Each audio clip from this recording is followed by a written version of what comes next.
ಇನ್ನು ನಟ ದರ್ಶನ್ ಅವರ ಕುರಿತಾಗಿ ಅವರ ಆಪ್ತ ಗೆಳೆಯ ರವಿ ಚೇತನ್ ಪ್ರತಿಕ್ರಿಯೆಯನ್ನ ಕೊಟ್ಟಿದ್ದಾರೆ. ನಾನು ನೋಡಿರುವ ದರ್ಶನ್ ಇವರಲ್ಲ. ಯಾರೇ ತಪ್ಪು ಮಾಡಿದ್ರು ಕೂಡ ಅದು ತಪ್ಪೆ.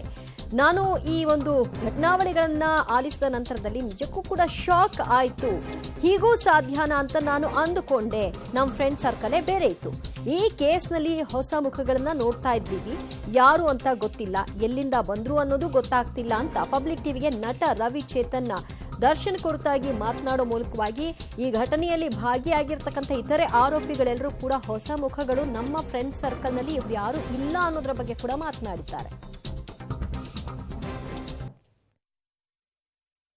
ದರ್ಶನ್ ಆಪ್ತ ಬಳಗದಲ್ಲಿ ಗುರುತಿಸಿಕೊಂಡಿದ್ದಂತಹ ನಟ ರವಿಚೇತನ್ ಅವರು ನಮ್ಮ ಜೊತೆಗಿದ್ದಾರೆ. ಸರ್, ಮೊದಲನೇದಾಗಿ ದರ್ಶನ್ ಅವರು ಆರೋಪಿಯಾಗಿದ್ದಾರೆ. ಮೊದಲನೇ ಪ್ರತಿಕ್ರಿಯೆ ಏನು ನಿಮಗೆ? ಇದು ನಂಬಕ್ಕೆ ಆಗಲ್ಲ. ಹೇಗೆ ಯಾರು ನಂಬಲಿಲ್ಲ, ಹಾಗೆ ನಾನು ಅಷ್ಟೇ ಇದು ನಂಬಲಿಲ್ಲ. ಯಾಕಂದರೆ ಭಾಳ ಹತ್ತಿರದಿಂದ ನೋಡಿದ್ದೀನಿ ದರ್ಶನ್ ಅವ್ರನ್ನ. ಸುಮಾರು ಒಂದು 20-25 ವರ್ಷದಿಂದ ಜೊತೆ ಇದ್ದೀನಿ. ಅಂದರೆ ಜಾಸ್ತಿ ಮಾಡಿರೋದು ಸಿನಿಮಾ ಅವ್ರ ಜೊತೆನೇ. ಬಟ್ ಇದು ಶಾಕಿಂಗ್, ಎಲ್ಲರಿಗೂ ಹೇಗೆ ಶಾಕಿಂಗ್, ನನಗೂ ಶಾಕಿಂಗ್ ಆಯಿತು. ಇದನ್ನು ಈಗಲೂ ನಂಬಕ್ಕಾಗ್ತಾಯಿಲ್ಲ. ದರ್ಶನ್ ಈ ಥರನೂ ಮಾಡ್ತಾರೆ ಅಂತಂದರೆ ನಾನು ದರ್ಶನ್ ಪರವಾಗಿ ಮಾಡ್ತಾರೆ ಅಥವಾ ದರ್ಶನ ಅವರು ಏನೋ ಆರೋಪ ಅವ್ರ ಮೇಲಿದೆ ಅಷ್ಟೇ, ಅವ್ರನ್ನ ಆರೋಪಿ ಅಲ್ಲ. ಸೊ ಹೀಗಾಗಿ ಅದು ಕೋರ್ಟಲ್ಲಿದೆ, ಅದು ಇನ್ವೆಸ್ಟಿಗೇಷನ್ ನಡೀತಾ ಇದೆ, ಅದ್ರ ಬಗ್ಗೆ ಮಾತಾಡೋಕ್ಕೆ ತಪ್ಪಾಗುತ್ತೆ. ಬಟ್ ನಾನು ಕಂಡ ದರ್ಶನದ ಬಗ್ಗೆ ನಾನು ಹೇಳೋಕ್ಕೆ ಇಷ್ಟಪಡ್ತೀನಿ ಹೊರತು ಬೇರೆ ಇಲ್ಲ. ಹಾಗಂತ ನಾನು ದರ್ಶನ ಸಮರ್ಥ ಮಾಡ್ಕೊತಿಲ್ಲ. ಬಟ್ ಯಾರೇ ಮಾಡೋದು ತಪ್ಪೆ, ಅದು ನಾನು ಖಂಡಿಸ್ತೀನಿ. ಬಟ್ ನಾನು ನೋಡಿರೋ ದರ್ಶನ್ ಇವರಲ್ಲ. ಆಗಿದ್ದರೆ ಇದೇನು ನಡೀತಾ ಇದೆ ತಪ್ಪುಗಳು, ಅದು ಅಲ್ಲ. ಯಾಕಂದರೆ ನಾನು ನೋಡಿದ ದರ್ಶನೇ ಬೇರೆ. ನಾನು ಹೇಳೋದು 20-25 ವರ್ಷದಿಂದ ಅವ್ರನ್ನೇ ನೋಡ್ಕೊಂಡು ಬರ್ತಾಯಿದ್ದೀನಿ. ಅತಿ ಹೆಚ್ಚು ಸಿನಿಮಾಗಳನ್ನ ಅವ್ರ ಜೊತೆ ನಾನು ಮಾಡಿದ್ದೀನಿ. ಸೊ ನಂಗೆ ನಂಬಿಕೆ ಆಗ್ತಾಯಿಲ್ಲ ಇವರು ಅವರ ಅಥವಾ ಮಾಡಿಸಿದಾರಾ ಅದು ಆಗಿದೆಯಾ, ಯಾವ ಥರ ಆಗಿದೆ ಅನ್ನೋದು ಇನ್ವೆಸ್ಟಿಗೇಷನ್ ಹೇಳ್ತಾ ಇದೆ. ಸೊ ನಾನು ಕಾದು ನೋಡ್ತಾ ಇದ್ದೀನಿ ಏನಾಗುತ್ತೆ ಅಂತೇಳಿ. ಹಲವು ಘಟನೆಗಳನ್ನು ಕೆಲವರು ಮೆಲುಕು ಹಾಕ್ತಾ ಇದ್ದಾರೆ.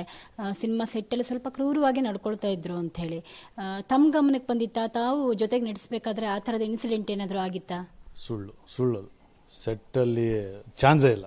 ಯಾಕಂದರೆ ಅವರು ಕ್ಯಾರವನ್ ರೆಡಿಯಾಗಿ ಕೆಳಗಡೆ ಬಂದ ತಕ್ಷಣ ಪ್ರತಿಯೊಬ್ಬ ಕಲಾವಿದನಿಗೂ ಟೆಕ್ನಿಷಿಯನ್ಸ್ಗೂ ಕೈ ಹಿಡಿದು ಗುಡ್ ಮಾರ್ನಿಂಗ್ ಎಲ್ಲ ಮಾತಾಡಿಸಿ ಬಂದು ಕ್ಯಾಮ್ರಾ ನಮಸ್ಕಾರ ಮಾಡಿ ಶಾರ್ಟ್ ಕೊಡ್ತಾಯಿದ್ರು. ಅದೆಲ್ಲ ಸುಳ್ಳು.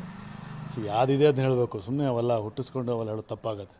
ಯಾಕೆಂದರೆ ಅವರು ಸ್ನೇಹಜೀವಿ, ತುಂಬ ಜನಕ್ಕೆ ಹೆಲ್ಪ್ ಮಾಡಿದ್ದಾರೆ. ನಿಮಗೆ ಗೊತ್ತು, ಕೊರೋನಾ ಟೈಮಲ್ಲಿ ಎಷ್ಟು ಜನಕ್ಕೆ ಹೆಲ್ಪ್ ಮಾಡಿದ್ದಾರೆ. ಪ್ಲಸ್ ಎಷ್ಟಂತ ಕಲಾವಿದರಿಗೆ ಹೆಲ್ಪ್ ಮಾಡಿದ್ದಾರೆ. ನನಗೆ ಬಂದು ಹೇಳಿದ್ದಾರೆ ಕಲಾವಿದರು ಹೆಲ್ಪ್ ಮಾಡಿರೋದು. ನಾನು ಅವ್ರನ್ನ ಕೇಳಿದ ತಕ್ಷಣ ಯಾವಾಗಲೂ ಬಿಡ ಅನ್ನೋರು. ಅಂದರೆ ಈ ಕೈಗೆ ಸಹಾಯ ಮಾಡಿದ್ದು ಈ ಕೈಗೆ ಗೊತ್ತಾಗಬಾರ್ದು, ಆ ಥರ ಇದ್ದವ್ರ ವ್ಯಕ್ತಿ. ಆಮೇಲೆ ಅಷ್ಟು ಕೇರ್ ತೊಗೊತಾ ಇದ್ರು. ನಾನು ಇಷ್ಟು ಸಿನಿಮಾ ಮಾಡಿದ್ದೀನಿ, ಫೈಟ್ ಮಾಡಿದ್ದೀನಿ, ನನಗೆ ಏಟ್ ಬಿದ್ದಿದೆ, ಅವ್ರು ಬಂದು ಟ್ರೀಟ್ಮೆಂಟ್ ಕೊಟ್ಟಿದ್ದಾರೆ, ನೋಡಿದ್ದಾರೆ, ಕಾಲು ಒತ್ತಿದ್ದಾರೆ. ಪ್ರೊಫೆಷನ್ ವೈಸ್ ಏನಿದೆ ಅದು ಮಾಡಿದ್ದಾರೆ. ಒಬ್ಬದ್ದು ಸ್ಟಾರ್ ಆಗಿ ಆ ಥರ ಮಾಡೋ ಅವಶ್ಯಕತೆ ಇಲ್ಲ. ಬಟ್ ಅವರು ಅಷ್ಟೊಂದು ಕೇರ್ ತೊಗೊಂಡಿದ್ದಾರೆ.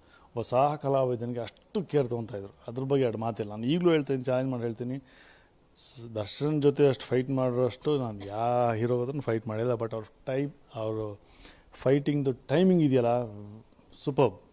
ಅಂದರೆ ನಾವು ತೊಗೊಳೋದು ಗೊತ್ತಿರಬೇಕು. ಬಟ್ ಆ ಟೈಮಿಂಗ್ ಇದೆಯಾ ಅಂದರೆ ಅಷ್ಟು ಕೇರ್ ತೊಗೊಂತ. ಏನಾದರೆ ಶಾರ್ಟ್ ಓಕೆ ಆದ ತಕ್ಷಣ ಬಂದ್ಬಿಟ್ಟು ಏನೋ ಓಕೆನಲ್ಲ, ಏಟ್ ಬಿದ್ದಿದ್ದಲ್ಲ ಅಂತ ಕೇಳ್ತಾರೆ. ಸೊ ಆ ಥರ ವ್ಯಕ್ತಿ ಸುಮಾರು ಇದ್ದಾರೆ ಕೆಲವು ಹೀರೋಗಳು.